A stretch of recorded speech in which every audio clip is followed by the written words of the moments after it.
Oh yeah.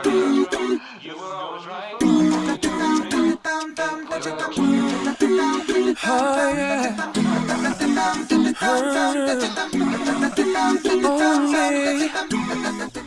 Hello, everyone. Welcome back to the Devoratorium. My name is Darnay DeVore, and I'm going to be your host. On today's episode, questions for the Hebrew Israelites.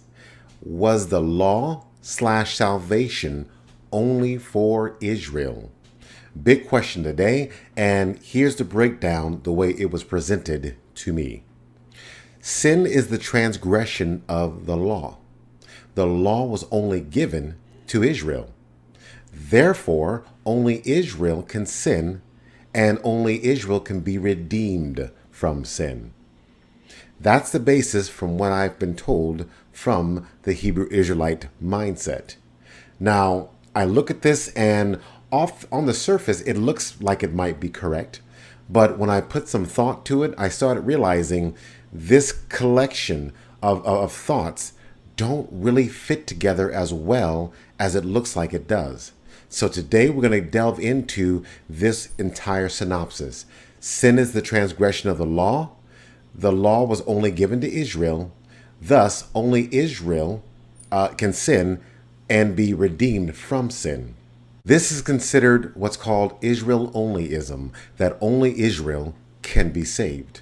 Now, whether you are a member of Israel because you've converted or you are a member of Israel through your bloodline, either way, your salvation is tied up in your bloodline rather than the grace of God. So let's take a look at some of the proofs that are given to support this thesis, this synopsis. Psalm 147:19 through 20. It reads, "He has revealed his word to Jacob, his laws and decrees to Israel. He has done this for no other nation. They do not know his laws." Make sense? Of course. How about Matthew 15, verse 24? He answered, "I was sent only to the lost sheep of Israel." This is Jesus speaking. So what's going on between the Psalm and Matthew passage, Old and New Testament alike, they seem to be saying the same thing, is that this entire platform, the Bible, the scriptures, is and it was always for only Israel. So the first two parts of this passage, initial passage, sin is the transgression of the law, and the law was only given to Israel. That struck me when I first thought about it because, wait a minute, God punished other nations other than Israel, and he punished them for their sin. He punished the whole world for its sin. Matter of fact, let's just jump right in. Let's take a look at Genesis 6, verse 5. And it reads, "The Lord saw how great the wickedness of the human race had become on the earth, and that every inclination of the thoughts of the human heart was only evil all the time." This comes right before the flood, which destroyed the whole world, killed everyone except for Noah and his family. So how can God judge the entire world and claim that they are in wickedness, as his verse says, but the law was only for Israel? At this point in time, Genesis 6 and 5, there is no Israel. There's no Israel. There's no Abraham. Matter of fact, there are no laws, no 10 Commandments, rather, written down for anyone to even know his law. But yet and still, mankind all over the world were wicked. They were very sinful. So God wiped them all out. God judged the whole world based on what? Based on his goodness against our sin. Okay? If the law was only given to Israel, God can't rightfully punish any other nation. Now, granted, you might think, well, he's God. He can do whatever he wants to do. And this is true. But God doesn't. When God destroys a nation or destroys a world in this case, he always explains what he's doing and why he's doing it. So you and I will both know as we're reading it, they have messed up. They are in wickedness. They are doing evil. We should not do this. God is very clear with that. I was talking to a buddy of mine who's a truck driver. He runs his own trucking company. And I was asking him, when you're driving down the highway and you see the truck weigh stations, you've got to pull over and weigh your truck, right? He says, yeah. If the weigh station is open and you're pulling a load, for a trailer, you've got to pull over and weigh your truck on this truck scale. If you don't, if you drive past that and it's open, the highway patrol, which is usually sitting out there, will pull out, they'll flag you down and make you come back around and get back on that scale so you can go ahead and weigh your truck trailer. Period. That's the law, that's the rule. Well, I drive a Mustang, so I can drive the highway and drive right past that truck weigh station. Why? Because it's only for trucks. It's not for cars. It's not for me. Now, if the highway patrol pulls out anyway and chases me down and says, hey, you've got to weigh your car on that weigh station, what's my reply? Officer, that's for trucks. That rule does not apply to me, so I have to be free to go and do what I want to do. You can't hold me to that rule. It was never given to me. It's not for me. It's not for me. Is that correct? Yeah, I'm very correct, and so I should be able to drive right on. But if he were to give me a ticket and punish me anyway, that's just not fair, is it? Likewise, if God's law is only intended for Israel, but God is still punishing other nations for breaking his law, is that fair? No, not unless the law of Israel is actually intended for all of mankind. Let's look a little deeper. Genesis 18:20 through 21. It reads, Then the Lord said, the outcry against Sodom and Gomorrah is so great, and their sin so grievous, that I will go down and see if what they have done is as bad as the outcry that has reached me. If not, I will know. What's going on here? Sodom and Gomorrah is being judged for their sin. Once again, no Israel. Israel does not exist at this time. There's also no law. There's no 10 commandments, rather. So, but God is judging Sodom and Gomorrah for their sin. How can that be? I thought the law was only for Israel. No, there's a law that is for all mankind. All mankind. And we see that the more we see God destroying other nations for their sin. Let's look at Leviticus 18:24 through 25.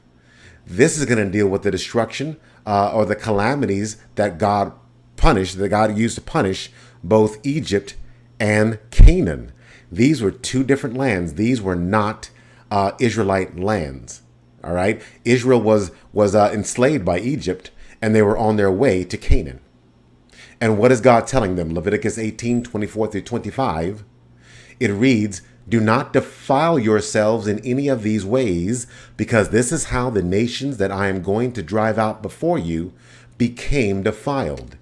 Even the land was defiled, so I punished it for its sin, and the land vomited out its inhabitants. Oh my word. This is Egypt and Canaan under judgment of God for their sin. For their sin. Now, they don't have the law. This is true. They don't have the written law, but God is still holding them accountable to that law, isn't he? Yes, he is. He's holding them accountable to the law. If you look earlier in Leviticus 18, it gives you all the list of sins that Egypt and Canaan were engaged in, which is why they were punished for their sin. How about Jonah, chapter 1, verse 1 through 2? It reads, The word of the Lord came to Jonah, son of Amittai. Go to the great city of Nineveh and preach against it, because its wickedness has come up before me. What's going on here? This Nineveh, this is not an Israelite city. Now, there are some Israelites who will say, well, the city of Nineveh was full of Israelites. Nineveh was actually the capital city of Assyria. I don't know of a nation who would give up its capital city to another nation that's not its own. So maybe there were some Israelites in Nineveh at this time, but we can assume, rest assured, the majority of citizens in Nineveh were not Israel. They were not Israel. And yet God is judging them. God is telling Jonah, go to the great city of Nineveh and preach against it because its wickedness has come up before me. God is judging Nineveh as wicked. And he's having Jonah go and preach to it. So what's going on here? How can God judge this nation, judge this city of Nineveh, when they did not receive the 10 commandments? They're not under God's law, right? Right? Let's take a look at Isaiah 34, 1 through 2. It reads, "Come near, you nations, and listen. Pay attention, you peoples. Let the earth hear and all that is in it, the world and all that comes out of it. The Lord is angry with all nations. His wrath is on all their armies.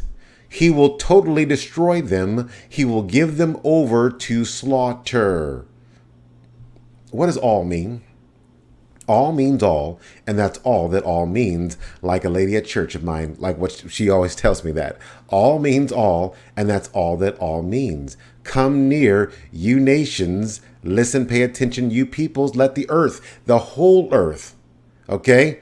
Not just this part of the earth, the whole earth, hear, and all that is in this whole earth, the world. You can't get any more encompassing than this phraseology used in this verse. Everybody pay attention. The Lord is angry with all nations, every single one of them. All nations. His wrath is on all their armies. But wait a minute. How can God judge these nations that did not receive his law? The law that he did give to Israel, it wasn't for all these other nations, right? This is what we're being asked to believe. It wasn't for all these nations, and yet and still God is judging all the nations by, guess what? He's judging them by his law.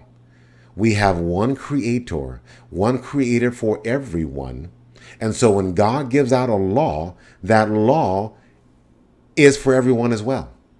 There may be certain parts of the law that are focused on one nation, okay? Which in Israel's case, it has to do with wearing fringes. It has to do with the dietary laws, things of that nature. But when you look through the Bible, when you look through the Old Testament, you never, not even once, you never see God destroy a nation for not wearing fringes, for not obeying the dietary laws. You never see him destroy a nation for wearing clothes with mixed fabrics in them. You never see that. You only see him destroying nations for committing sin, committing evil of a sexual nature, murder, rape, all sorts of things like that. Those things you can find within the 10 commandments. All the additional ones, you don't see God destroying other nations for those reasons. And that would be my challenge to any Hebrew Israelite. Show me just one nation, just one, that when they decided not to wear the fringes, that God destroyed them. So when the question is asked, who's supposed to be obeying God's laws? Who's supposed to obey his commandments? You would like to say Israel only, because it was given to them. God has not dealt with any other nation in this regard. And you would be right. But watch this.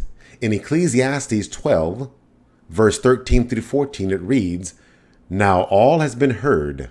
Here is the conclusion of the matter. Fear God and keep his commandments, for this is the duty of all mankind. For God will bring every deed into judgment, including every hidden thing, whether it is good or evil." This is the duty of all mankind. What's the duty? What is the duty of all mankind according to this verse? To fear God and to keep his commandments. Yes, the commandments that were given to Israel and no one else. It is the duty of all mankind to fear him and keep those commandments. This is everybody, all mankind. And once again, if you're a Hebrew Israelite, you're going to attempt to redefine all mankind to mean Israel only. I'd like to see that in a Bible dictionary. Show me a Bible dictionary, some reputable source that can define all mankind to mean Israel only, be it Israel proper or the lost tribes. Show me that non-biased resource and I'll look into it. I will look into it. But as far as I know, And as far as you know, in your honest, sincere heart, all mankind means what? All mankind. That means everybody. Israel or not. Everybody. Yeah. Sin is the transgression of the law, and the law was only given to Israel, and that was the Israel's blessing in spite of their consistent and constant sin. But let's keep going. Romans 2:14 through 15. Paul says, indeed, when Gentiles who do not have the law do by nature things required by the law, they are a law for themselves, even though they do not have the law. They show that the requirements of the law are written on their hearts. Their consciences also bear witness, and their thoughts sometimes accusing them and at other times defending them. What is Paul saying? The law was written on their hearts. Yeah, on their hearts. And he's talking about the Gentiles. The Gentiles who do not have the law. Okay? Please do not try to re-explain to me what Gentiles means. That Gentiles really means lost tribes. Because the lost tribes still had the law. They knew exactly what the law was. They were raised on it. Even if they didn't follow it, they still knew what the law was. Okay? But what does Paul say here? That their consciences also bearing witness, their thoughts sometimes accusing them. They know better because this law is on their hearts. This is exactly how God was able to judge the men and women in the Old Testament. The whole world back in Genesis, and even Sodom and Gomorrah still in the book of Genesis. He can judge them because they knew better. It was on their hearts from the very beginning. If the law was not for them, then they could continue doing whatever they want to do, and God would not or could not punish them according to his law because it's not for them.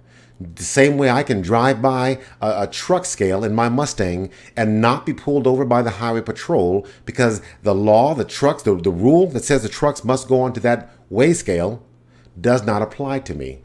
If it did apply to me, then I've got to go on that scale too. Or if I continue on past the scale, then the government is in its rights to chase me down and make me go back to that scale.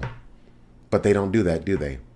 How many of you has a CHP pulled over because you didn't go on that scale? You didn't go on that truck scale when you're not even driving a truck. Even before the law was given to Moses, there was still sin in the world, according to Romans 5, verse 13. Sin was in the world way before the law, and God judged people's sins. The law was brought in so everyone would know and account for all their sin. We see that in Romans 5, verse 20. Israel received the law in writing because they were the chosen nation and they were to be a light to the rest of the world. They were supposed to show the whole world who God was. They were supposed to reflect God, the creator of everyone. And we see that in Isaiah 49, verse 6. So let's go ahead and wrap this up. What have we got so far? Is sin the transgression of the law? Yes, it is. We see that in 1 John 3, verse 4. Was the law given to Israel only? Yes, it was. We see that in Psalm 147, 19 through 20. Was the law applicable to everyone? Yes, it was. We see that in Ecclesiastes 12, 13 through 14. Romans 3:19, let's take a look at that. Now we know that whatever the law says, it says to those who are under the law, so that every mouth may be silenced and the whole world held accountable to God. Usually, the Hebrew Israelite that I speak with, they will tell me, now we know that whatever the law says, it says to those who are under the law, and we know only Israel was under the law. Correct? Not as correct as we once thought, because God is punishing the whole world. He punished multiple nations in the Old Testament for breaking his law. But go on, in the same passage, it says, every mouth may be silenced and the whole world held accountable to God. The whole world. Not just Israel under the law, but the whole world who is also equally under the law. It says to those who are under the law, who are those under the law? It says here, the whole world. the whole world is under the law because the whole world has the same one creator. They have the same creator. So can others, non-Israelites, can they sin? Can they repent? And can they have salvation? Let's take a look. Romans 1 verse 16. For I am not ashamed of the gospel, because it is the power of God that brings salvation to everyone who believes, first to the Jew, then to the Gentile. First to the Jew, then to the Gentile. So in our earlier passage in Matthew, where Jesus is saying, I've only been sent to the lost sheep of Israel, that was first to the Jew. First to the Jew, then to the Gentile. The Gentiles come next. Because in Matthew 28, he tells his disciples to go into all the nations and make disciples of the nations. Not make disciples of the Israelites inside the nations. Make disciples of the nations themselves. That means everybody. Everybody within that nation, wherever the nation may be. Jesus said, my gospel is for everyone. It starts with Israel, but then it goes on out to the Gentiles, which is everyone else in this context. First to the Jew, then to the Gentile. Now let's look at 1 John 2, verse 2. It reads, he is the atoning sacrifice for our sins, and not only for ours, but also for the sins of the whole world. Once again, the writer is saying not just for ours, not just for ours as bloodline Israelites, as bloodline Jews, not just for ours, but for the entire world, for everybody. I want to thank everyone for joining me today. Once again, if you're a Hebrew Israelite, please do not get caught up in Israel onlyism. I'd rather see you get caught up in Jesus onlyism and be saved and enjoy the life, the gift of life God has given us, eagerly anticipating the life we're going to share with him for eternity. I want to thank everybody and stay tuned for the next video.